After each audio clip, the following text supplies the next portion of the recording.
Shalom pemirsa HCBN Indonesia dimanapun Anda berada, senang sekali kita boleh bertemu kembali pada pembacaan buku bersama Tuhan di waktu fajar. Melalui buku ini, dengan doa dan bimbingan daripadanya, kita dapat diyakinkan bahwa pada hari yang mulia ketika Yesus datang kembali, kita yang menunggunya dengan tangan terbuka akan disambut ke hadiratnya. Judul bacaan kita pada saat ini adalah Tuhan tidak menahan hal yang baik. Saya undang pemirsa di rumah untuk boleh mengambil Alkitabnya. Kita boleh buka bersama-sama dalam Mazmur 84 ayat 12. Sebab Tuhan Allah adalah matahari dan perisai. Kasih dan kemuliaan Ia berikan. Ia tidak menahan kebaikan dari orang yang hidup tidak bercelah. Janji-janji Tuhan itu penuh dan berlimpah, dan tidak perlu ada orang yang bergantung pada manusia untuk mendapatkan kekuatan. Kepada semua orang yang berseru kepadanya, Tuhan dekat untuk membantu dan menolong. Jadi melalui firman ini, kita diingatkan kembali bahwa janji Tuhan itu penuh dan berlimpah. Jadi kita tidak boleh bergantung kepada manusia untuk mendapatkan kekuatan, untuk mendapatkan saran ataupun hikmat. Tetapi kita harus meminta hikmat itu daripada Tuhan sendiri. Karena dikatakan kepada semua yang berseru kepadanya, Tuhan itu dekat dan mau menolong. Jadi kita harus percaya kepada janji Tuhan bahwa Tuhan itu selalu akan menolong kita di saat kita membutuhkan dan kita meminta bantuan kepada Tuhan untuk memberikan kepada kita hikmat itu.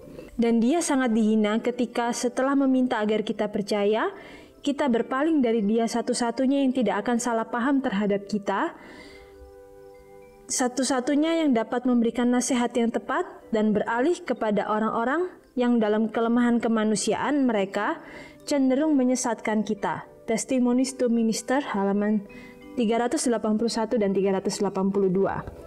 Jadi di sini dikatakan bahwa Tuhan itu sangat dihina ketika justru kita tidak meminta kepada Tuhan untuk memberikan kepada kita hikmat, tetapi kita meminta sesama manusia yang mungkin yang justru akan membuat kita tersesat, karena manusia itu juga berdosa dan kemungkinan akan cenderung menyesatkan kita.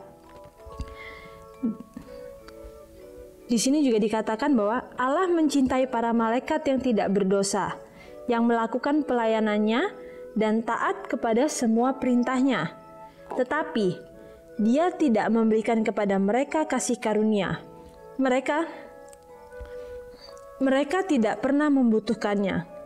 Kenapa dikatakan mereka tidak membutuhkan, yaitu malaikat-malaikat itu tidak membutuhkan kasih karunia itu? Karena kasih karunia itu adalah untuk manusia yang berdosa, dan di sini kita tahu bahwa malaikat itu tidak berdosa karena dia betul-betul melakukan segala pelayanan dan taat kepada semua perintah Tuhan, seperti yang dikatakan tadi di sini, taat kepada semua perintahnya. Nah, dengan begitu malaikat-malaikat itu tidak berdosa sehingga tidak memerlukan kasih karunia. Lalu apakah kasih karunia itu? Di sini dikatakan kasih karunia atau rahmat itu adalah atribut yang diperlihatkan kepada manusia yang tidak layak. Nah, jadi di sini kita dijelaskan bahwa kasih karunia itu adalah sesuatu hal yang kita terima yang sebenarnya kita tidak layak untuk menerimanya. Nah, itulah yang diberikan Bapa kepada kita, yang memberikan kepada kita, yaitu pengharapan, rahmat itu, kasih karunia itu kepada manusia, kita manusia yang sebenarnya tidak layak karena kita ini sudah berdosa, kita tidak menuruti perintah-perintah Bapa. Dan di sini dikatakan kita tidak mencarinya, itu dikirim untuk mencari kita. Allah bersukacita untuk menganugerahkan kasih karunia kepada semua yang lapar dan haus akan itu. Bukan karena kita layak, tetapi karena kita tidak layak. Di sini dijelaskan bahwa Allah bersukacita saat Dia mau mencari kita. Sebenarnya bukan kita yang mencari Tuhan dahulu, tetapi Tuhanlah yang mencari kita dahulu. Karena sebelum kita ingat kepada Bapa, sebelum kita mengenal Bapa, Bapa itu sudah mengenal kita dahulu. Dan di sini dikatakan kasih karunia itulah yang membuat Bapa itu mencari kita dahulu untuk menyelamatkan kita. Karena di sini dikatakan bahwa oleh karena kasih karunia-Nya, Tuhan itu bersukacita memberikan kasih-Nya itu kepada manusia yang lapar dan haus akannya. Dan di sini dikatakan bukan karena kita layak, tetapi karena kita tidak layak. Justru karena ketidaklayakan kita, itulah yang membuat Tuhan kita itu sangat bersuka cita untuk memberikan kepada kita, karena Dia tahu bahwa kita ini benar-benar membutuhkan. Kebutuhan kita adalah kualifikasi yang memberikan kita kepastian bahwa kita akan menerima itu. Testimonies to Minister halaman 519. Jadi di sini dikatakan kebutuhan kita adalah kualifikasi yang memberikan kita kepastian bahwa kita akan menerima. Jadi karena kita membutuhkan, kita pasti akan meminta. Di saat kita lapar, kita pasti akan mencari makanan, dan disitulah Tuhan, yaitu sumbernya, sumber mata air kehidupan itu akan memberikan kepada kita, sehingga kebutuhan kita itulah yang membuat kita pasti akan menerimanya. Dan di sini dikatakan emas dan perak adalah milik Tuhan, dan Dia dapat menghujani mereka dari surga jika Dia memilih. Tetapi gantinya melakukan hal ini, Dia telah menjadikan manusia sebagai penata layannya, mempercayakan kepadanya sarana bukan untuk ditimbun, tetapi untuk digunakan dalam memberi manfaat bagi orang lain. Jadi di sini kita diingatkan kembali bahwa emas dan perak semuanya itu adalah kepunyaan Tuhan. Jadi sangatlah mudah bagi Tuhan untuk memberikan kepada umatnya kalau memang Dia mempercayai umatnya itu benar-benar setia dalam segala talenta yang Tuhan percayakan. Tetapi kalau manusia itu tidak setia terhadap talentanya, justru manusia itu akan menimbun, dan itu bukanlah kehendak Tuhan untuk umatnya itu menimbun hartanya. Tetapi sebagai penata layannya yang setia, dikatakan kita harus menjadikan itu sarana, yaitu adalah alat untuk memperlancar pekerjaan Tuhan. Dan di sini dikatakan kita harus menggunakan sarana itu untuk memberikan manfaat bagi orang lain. Jadi bukan untuk kepentingan diri kita, tetapi juga untuk kepentingan orang lain. Dan di sini kita diingatkan bahwa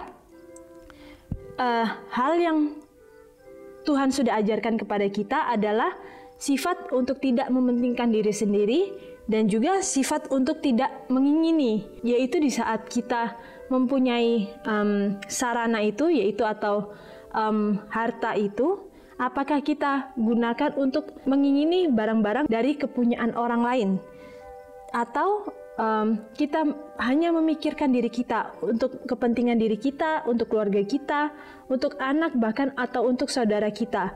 Jadi di sini dikatakan bahwa ini sarana itu harus bermanfaat bagi orang lain. Dikatakan orang lain, bukan hanya kita, anak kita, keluarga kita, tetapi bagi orang lain. Di sini juga dikatakan, dengan demikian Ia menjadikan manusia perantara untuk mendistribusikan berkat-Nya di bumi. Tuhan merencanakan sistem kemurahan agar manusia menjadi seperti penciptanya, yaitu memiliki karakter yang baik dan tidak egois, dan akhirnya menjadi bagian bersamanya dari pahala yang kekal dan mulia. Testimonies jilid 4 halaman 473. Jadi di sini kembali kita diingatkan bahwa pahala yang akan kita terima yaitu kekal dan mulia, dan itu harus kita praktekkan dalam kehidupan kita sehari-hari untuk mempunyai karakter seperti pencipta kita, yaitu karakter yang baik dan tidak egois. Di sini kita selalu diingatkan kembali bahwa segala kepunyaan yang kita miliki itu bukanlah kepunyaan kita sebetulnya, tetapi itu adalah titipan yang Tuhan berikan. Itu bukanlah hak kita, tetapi sebenarnya itu adalah sarana yang Tuhan berikan. Sehingga kita diminta pertanggungjawaban oleh Tuhan kita untuk apa kita pergunakan sarana-sarana itu. Apakah kita gunakan untuk kepentingan kita, atau kita gunakan untuk memberikan manfaat kepada orang lain. Dan di sini dikatakan untuk orang-orang yang membutuhkan dan meminta kepada Tuhan untuk hikmat itu, biarlah kita selalu diingatkan untuk meminta langsung daripada Tuhan. Tuhan akan memberikan jalan kepada kita, memberikan hikmat kepada kita. Mungkin memang kita tidak bisa langsung mendengar suara Tuhan, tetapi dengan semakin kita mempunyai hubungan yang dekat sama Tuhan, kita akan mengetahui suara Tuhan itu seperti apa.